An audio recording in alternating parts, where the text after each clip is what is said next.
Muy buenas tardes para todos y para todas. Es un honor para mí estar aquí, acompañarlos, nuevamente ver a caras conocidas a las cuales había visto en la ciudad de Cartagena y por supuesto ver algunos semilleros que están por ahí, que también estuvieron en Cartagena. Un agradecimiento especial al Instituto Colombo Panameño de Derecho Procesal por la invitación que nos ha cursado, a su presidente, el doctor Zamorano, quien todos conocemos, a quien todos respetamos y sobre todo a quien queremos con gran aprecio y con gran afecto. Muchísimas gracias, doctor. A usted, al doctor Madrid, que también es el presidente del Congreso, y por supuesto también quería hacer una mención especial a los capítulos de Chiriquí, Veraguas, Azuero y Colón, porque yo sé que detrás de todo este trabajo hay un grupo de personas que se esfuerza, que está ahí, y quizás me excuso por no mencionarlos específicamente a quienes están detrás de toda esta organización, pero sí quería hacer una mención especial. Les cuento que antes de iniciar antes de que empiece el tiempo, quisiera saludar especialmente a los semilleros y quisiera hacer unos anuncios parroquiales, así le decimos en Colombia, y es contarle a los semilleros de Derecho Procesal que están aquí y a los estudiantes que en las láminas que están viendo está mi correo electrónico, he hablado con algunos y quisiéramos nosotros que se hicieran miembros del Instituto Colombiano de Derecho Procesal como estudiantes. Estamos investigando en Iberoamérica y quisiéramos que los estudiantes y los semilleros de Panamá hagan parte de estas investigaciones latinoamericanas que hoy venimos cursando. Entonces los invito a todos ustedes, jóvenes que están aquí, para que nos acompañen. Tenemos ya personas de Chile, tenemos personas de Perú, de Venezuela, de España y por supuesto no puede faltar Panamá, que es nuestra hermana. Bueno, hoy quise hablarles de un tema que a mí me gusta mucho, sobre todo que me apasiona y que cada vez que leo encuentro algo nuevo que contar y algo nuevo que decir. Y es sobre la motivación de la sentencia civil, aunque hoy fíjense ustedes que les voy a hablar de la motivación de la decisión en términos generales. ¿Y por qué? Porque la motivación en realidad es una sola. La motivación no es que exista una en Colombia, no es que exista otra en Panamá, no es que exista diferentes tipos de motivación. La motivación es una sola. Y vamos a empezar a hablar un poco acerca de qué es motivar una decisión judicial. Fíjense ustedes que cuando uno habla de motivación, uno siempre piensa en justificación, pero no solamente se puede quedar ahí. Porque uno tiene que darse cuenta que motivar es un ejercicio racional que hace el juez de justificar la decisión, de decirme a mí por qué yo tengo la razón y no mi contraparte, o por qué mi contraparte tiene la razón y yo no. Y fíjense que eso es lo que nos da a nosotros paz con justicia social, porque si nosotros no creyéramos en que los jueces son los que legitiman el poder de un Estado, pues ¿qué haríamos? Haríamos justicia por mano propia. Sí, nosotros iríamos a donde al que me debe, como lo hacían antes en la antigua Roma, en donde se le cortaba el brazo, se le cortaba un dedito, se le iba quitando personas de su familia y demás. Pero como nosotros creemos en un Estado y le entregamos la potestad de administrar justicia, pues es un ejercicio racional que legitima a los jueces. Por eso a veces somos inclementes con los jueces, y yo digo que los criticamos de una forma pues como inhumana, porque nos han hecho creer que son dioses cuando son seres humanos igual que nosotros, sienten igual que nosotros. Entonces por eso es bueno que sepamos cuál es el ejercicio que hace ese juez. ¿Por qué? Porque ese ejercicio tiene que ver con la argumentación jurídica, y a veces cuando uno va a la universidad, sobre todo los chicos y chicas que están aquí, que están en la universidad, uno pasa esas materias como que la materia aburrida, la materia que casi no me gusta, y que la premisa mayor y que la premisa menor, y mejor cómo hago para cachar clase. Y yo también fui estudiante. Entonces, por ahí veo las caritas que están diciendo que sí y otros dicen no, a mí sí me gusta, y uno con los gestos ya aprende como a ver al estudiante y a identificar. Y esa argumentación jurídica viene de la filosofía de la ciencia. Y si la argumentación jurídica a veces parece pesada, pues cuando uno le hablan de filosofía de la ciencia es un poquito más pesada. Pero esto, ¿por qué es importante saberlo? Porque muchas veces hablamos o decimos el juez motivó la decisión mal, pero no sabemos de dónde viene eso. Y Karl Popper habló de filosofía de la ciencia y habló de dos términos muy importantes que hay que tener en cuenta, y es del inductivismo y el deductivismo. Y aquí quiero que retengan en la memoria que el inductivismo no me sirve de nada en la motivación de la decisión, porque el inductivismo hace parte del contexto del descubrimiento. La filosofía de la ciencia se divide en dos: inductivismo, deductivismo. Borren el inductivismo, es decir, a eso no le dan en su cerebro guardar como, a eso suprimir, ¿vale? ¿Por qué? Porque ese contexto de descubrimiento no le sirve al juez, porque el juez no está descubriendo nada ahí.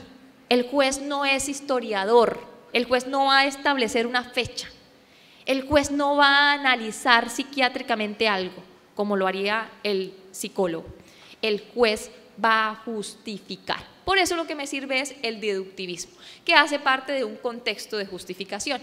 Y fíjense ustedes que este contexto de justificación a su vez tiene dos ramas: la interna y la externa. ¿Y para qué me sirve esto? Fíjense ustedes que cuando a los despachos judiciales llegan a veces casos fáciles. Esos casos fáciles, desde la filosofía de la ciencia, se llaman justificación interna. Y los casos difíciles, que el juez dice, ay caramba, me llegó un caso difícil, eso se llaman justificación externa. Y ya les voy a explicar por qué. Miren ustedes, la justificación interna significa que el juez, ¿qué tiene? Identificó la norma del caso, tiene los hechos, y eso lo lleva a que tenga, ¿qué? Una premisa conclusiva normativa. Veo que le están tomando fotos a las láminas, tranquilos, las voy a dejar ahí para que ojalá se las compartan, ¿vale? Entonces fíjense ustedes que ahí el juez no tiene que hacer un esfuerzo tan grande. ¿Por qué? Tiene la norma, tiene los hechos, tiene las pruebas y simplemente llega a una conclusión. Fácil. Ahí el juez no dice, ese lo saco rápido. Pues hace eso y ya, ese lo saco rápido. Pero a veces llegan casos en los cuales el juez tiene problemas. ¿Por qué?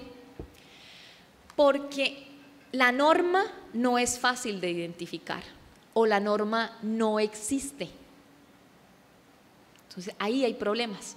¿Por qué? Porque esa premisa normativa no existe. ¿Y por qué no existe? Porque son casos nuevos.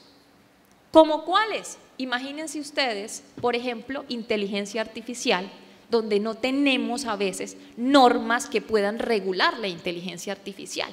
Es decir, ¿qué sucede, por ejemplo, con los derechos de autor de una máquina que compone una canción? ¿De quiénes son los derechos de autor? ¿De la máquina que compuso esa canción autónomamente o de quien programó la máquina? ¿Sí me hago entender? Ahí el juez empieza a tener problemas porque dice, ay caray, están apareciendo hechos nuevos con pruebas múltiples que no sé cómo resolver, porque la normativa no me da una norma precisa para poder hacerlo.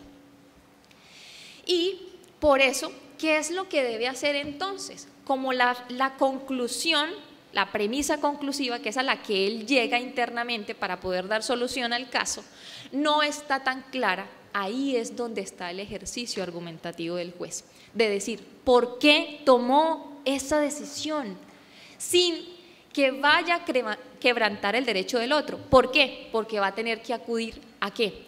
Derecho comparado, otras normas para llenar ese vacío, puede acudir a principios, puede acudir a jurisprudencia. ¿Sí me hago entender? Es decir, el juez ahí no tiene claridad sobre la norma y por lo tanto debe justificar las fuentes de las cuales se valió para poder llegar a esa conclusión. Ese es el contexto de justificación, y lo que debe quedar claro de este contexto es que el juez debe tener unos elementos, que son los que ustedes ven al final. ¿Cuáles son esos elementos? La norma, los hechos y la prueba. Imagínense ustedes una decisión judicial en la cual no haya norma. Casos se han visto. En Colombia, por ejemplo, la Corte Suprema de Justicia falló un caso, obviamente amparando el derecho del solicitante porque no se encontró la norma por ninguna parte. El juez habló de los hechos, de las pruebas, y habló, y nunca dijo cuál era la norma que le aplicaba al caso. ¿Sí me hago entender? Ahí quebró ese primer elemento que es la premisa normativa. Ahora, ¿esto será que yo me lo estoy inventando? No. El Código General del Proceso dice lo que yo les acabo de mencionar, lo resume, es decir, el Código General del Proceso de Colombia. Pero, como vengo a este hermoso país, yo no podía quedarme sin decirles que el proyecto de ley que adopta el Código General Procesal Civil de la República de Panamá en su artículo 269 también lo contempla. Es un ejercicio racional mediante el cual el juez aplica todo esto que les acabo de decir hace un momento, es decir, argumentación jurídica pura a un hecho, a un caso en concreto. Y ahora hablemos de lo que no está tan bien. ¿Qué es lo que uno puede identificar para saber cuándo una decisión no está bien motivada o carece de justificación? Cuando no se identifica la norma, como les contaba hace un momento, que leíamos la sentencia y se leía la sentencia y no aparecía norma por ninguna parte. Bien, entonces, es decir, el juez se equivocó. No se identifican los hechos, pareciera que el juez de las pruebas abstrae otros hechos, que no son los que se desprenden de las pruebas. Es decir, hay como un ejercicio racional que no es lógico. Tercer elemento, no identificación de las pruebas, que este puede ser peor. ¿Por qué? Porque si hay unos hechos que están validados por unas pruebas, pero el juez no las tiene en cuenta, las desestima, no las valora. Por eso, el cuarto elemento es la no valoración de las pruebas. Quinto, extensión. Creo que la fractura de la motivación de la decisión está cuando el juez, para motivar una decisión, necesita 300 páginas. Porque eso quiere decir que va a crear en quien la va a leer la desidia ya de leerla, porque a qué horas identifica en qué se equivocó el juez. Y fíjense ustedes que nosotros venimos trabajando en este tema, las altas cortes en Colombia vienen trabajando en este tema y ya les voy a traer unos ejemplos interesantes de cómo se ha venido solucionando esto. Pero yo sé que aquí hay jueces, que hay magistrados, pero también hay litigantes y están haciendo caritas, sí, es que esos jueces cómo escriben de largo, pero ¿cómo escribimos nosotros los litigantes de largo también, no? Intentando justificar con el cliente que es que mire, yo investigué, yo hice tal cosa y pobrecito el juez, no estamos pensando tampoco en el juez. Entonces fíjense que esto es de contravía. Si usted es litigante y usted, una demanda que normalmente uno podría redactar en 15 páginas, trae hasta Gallo, hasta Platón para justificar unos hechos y le salen 200 páginas, pues pobrecito el juez. ¿A qué hora se lee el juez 200 páginas? Entonces, lo que usted puede decir en 15 páginas, por favor, no lo haga en 200, porque ese es el fracaso de la administración de justicia. Créanme que cuando uno empieza a analizar en qué está fallando la administración de justicia, uno se da cuenta que hay tres elementos. Primero, un elemento administrativo, hay un elemento de nosotros, los litigantes, los abogados, y hay otro elemento de los jueces. Y nosotros como litigantes, yo hablo desde mi perspectiva, tenemos el problema que creemos que escribir largo significa que nos van a creer más, y eso no es así. Créanme que el juez que tiene 1000 procesos, no sé si así aquí pase eso, pero en Colombia pasa, un juez municipal tiene 1500 procesos, cuando le llega la demanda de 200 páginas, va a sentir que el mundo se le viene encima porque tiene que admitir otras también que tienen 200 páginas y créanme que no va a poder humanamente leerlas. Sí. Entonces, contravía. Nosotros debemos aprender a decirle al juez lo que queremos, también razonadamente y sucintamente. El lenguaje complejo. Yo recuerdo que antes de pandemia yo siempre decía el lenguaje complejo de las decisiones judiciales. Y es que a veces uno necesita un diccionario para leer una decisión judicial. ¿No les ha pasado? Que tienen una decisión judicial y que traen cosas y términos en latín y términos, y uno dice, caramba, ¿a qué horas la voy a leer? Y uno se sienta a veces cuando uno era estudiante y uno se sentaba y empezaba con la RAE ahí al lado para ver cómo entendía esos términos. ¿Y por qué lo digo? Porque como quien legitima el poder son los jueces y el poder se lo damos nosotros, que somos los ciudadanos. ¿Para quién escribimos o para quién escriben los jueces? Para el ciudadano, no para el abogado. Y eso debe quedar muy claro.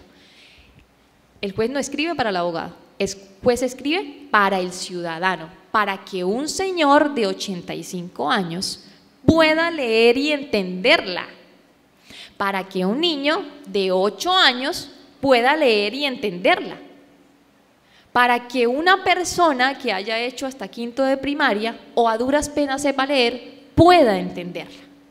Fíjense ustedes, para que una persona que tiene algún tipo de discapacidad pueda leerla y también pueda entenderla. Y eso es muy importante. Yo siempre digo, las sentencias no son para las partes, las sentencias son para los ciudadanos.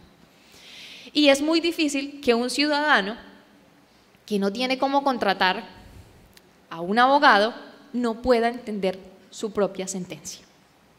Entonces, el lenguaje debe ser para el ciudadano, y ya les voy a traer unos ejemplos acá que me inflan el corazón de orgullo, pero que también hay que decirle ciertas cositas porque no están del todo tan bien. La parcialidad. El tema de la parcialidad es un problema de motivación, y fíjense ustedes que aquí quiero hablarles de una profesora que yo admiro y que leo mucho, que se llama Marina Gascón. Ella dice que el juez no es un convidado de piedra, y tiene toda la razón. Yo he visto jueces que lloran en las audiencias cuando están escuchando los testimonios. He visto jueces que se contraen y siento que la garganta parece que les doliera del dolor de lo que están escuchando, porque el juez es un ser humano. Entonces, fíjense ustedes que el juez siente, y aquí voy a pegar parcialidad y subjetivismo, y ya les voy a contar por qué. Porque el juez puede estar subjetivizado cuando recibe la demanda, cuando recibe la declaración de la víctima, cuando lee los informes en penal. Claro que sí puede estar subjetivizado porque es un ser humano. Y en ese proceso el juez puede tener subjetividad, claro que sí. Pero el juez debe eliminar la subjetividad que lo puede llevar a que sea parcial en la motivación de la decisión. Porque la motivación de la decisión judicial es un ejercicio ¿qué? Racional. Y como es un ejercicio racional, no da pie a que usted pueda incluir ahí ¿qué? Subjetivismo.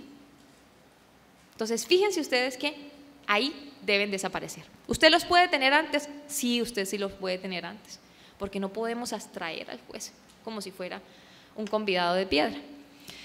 Y el último problema es el que yo he identificado, tal vez existan otros tantos, es la congruencia. Y les voy a explicar por qué este tema. Porque en Colombia existe algo que se llama sentido del fallo. Fíjense ustedes que el principio de congruencia es un principio que debe respetarse de tal forma que las pretensiones y lo que se logre probar dentro del proceso esté en consonancia con la decisión que se toma. Pues en Colombia, y como lo pueden ver también en el proyecto de ley que adopta el Código Procesal Civil, que también tuve la oportunidad de leer, hay una partecita que yo quisiera que la escuchen para que de pronto la analicen, a ver si les parece bien que quede o en realidad sería posible discutir para que no quedara. Nosotros en Colombia tenemos la posibilidad de que el juez, escuchen bien, excepcionalísimamente no dicte la sentencia en audiencia. Excepcionalísimamente. No siempre, es decir, excepcionalísimamente.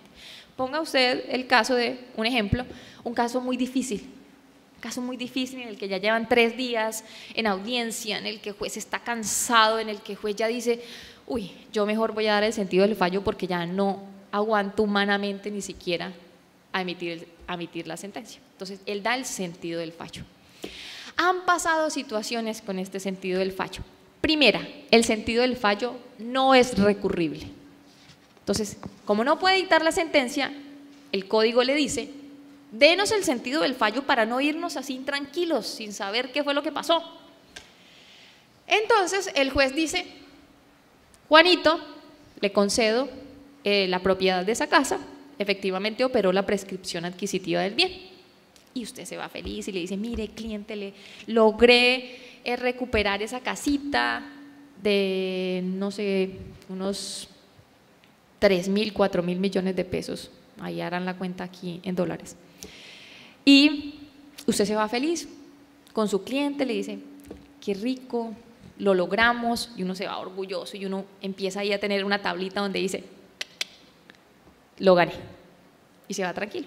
A los 10 días puede que el juez haya interiorizado o haya hecho algo, y resulta y pasa que se dio cuenta que no había operado los 10 años, o que él en esos 10 días recapacitó y valoró unas pruebas y ya no eran 10 años, sino que eran 9. Es decir, usted se había ido convencido de que sí, y el juez le había pagado, su cliente le había pagado los honorarios, usted se había ido para Aruba, estaba ya disfrutando feliz, y a los 10 días le llega la sentencia y, no señor, usted ya no es propietario de ese bien, porque la sentencia dice que ya no lo es. Y a nosotros nos han pasado, o puede que en Colombia, nos ha pasado que han discutido mucho este tema, mucho. Unos a posición de que se puede cambiar el sentido del fallo, otros a posición de que no se debe cambiar. Y yo lo que creo es que para eliminar ese riesgo, lo mejor es eliminar la posibilidad de que el juez dé el sentido del fallo. Debe emitir la sentencia.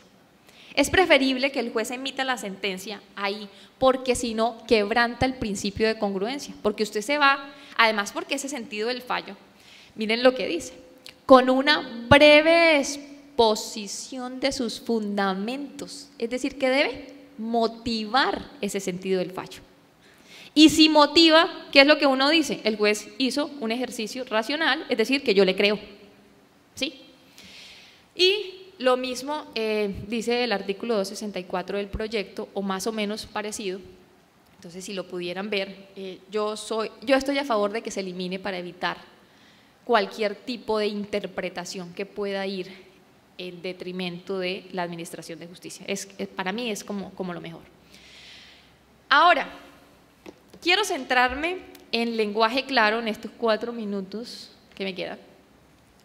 Y es que fíjense ustedes que en Colombia en estos momentos estamos muy orgullosos de la Corte Constitucional, porque hay una sentencia de julio de este año, que salió hace poquito, donde la Corte Constitucional, por primera vez en una decisión judicial, le habla a un niño.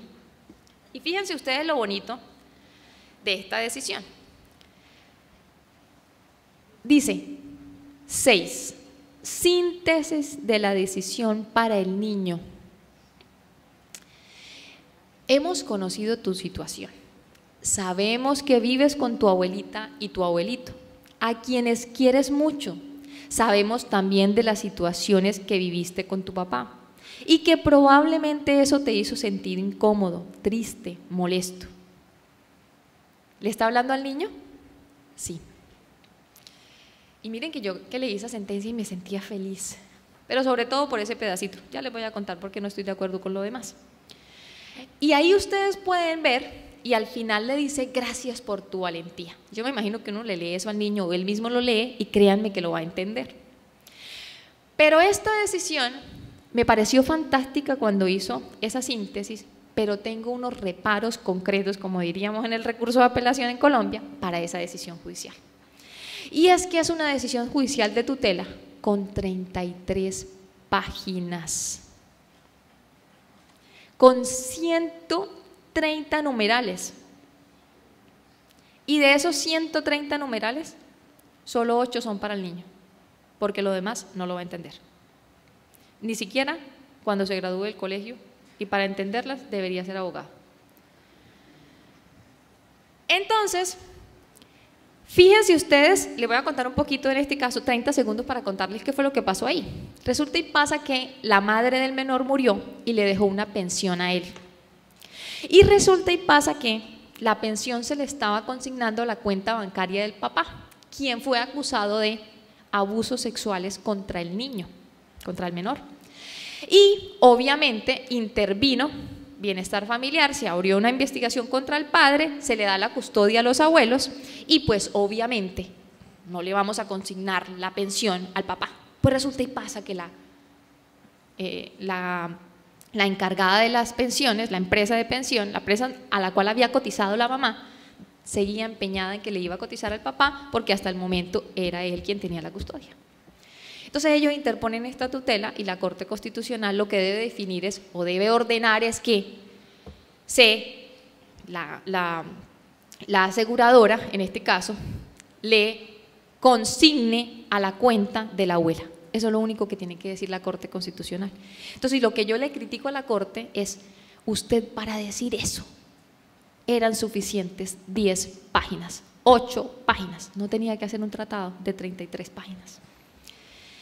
Entonces, les traigo la otra cara de la moneda, donde yo digo, doctor Tejero, va a aparecer su nombre en la pantalla, y no es porque esté aquí, sino porque esa sentencia me parece que es muy buena. Y es que esta sentencia es una sentencia que salió recientemente, en la cual es un buen ejemplo de lo que significa motivar una decisión. ¿Y por qué? Resulta y pasa que nosotros, cuando tenemos un título o valor, normalmente ¿cómo lo allegamos al proceso? En físico, ¿verdad?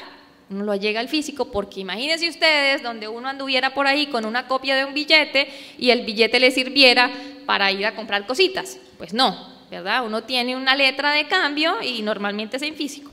Pues resulta y pasa que con la pandemia esto debía cambiar. Y aquí lo que se buscó determinar es si era posible aportar un título o valor digitalizado.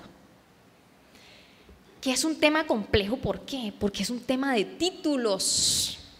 Sí.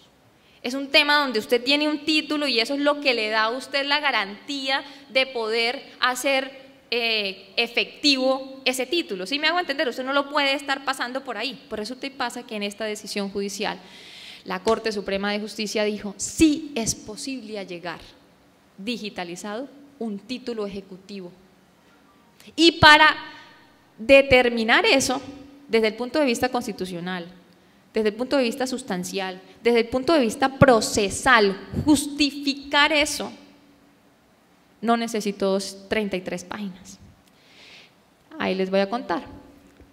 Una paginita de antecedentes y una paginita de antecedentes y fueron en total 9 páginas para cambiar la visión de cómo podemos hoy incorporar nosotros un título ejecutivo a un proceso con la nueva visión de un proceso virtual.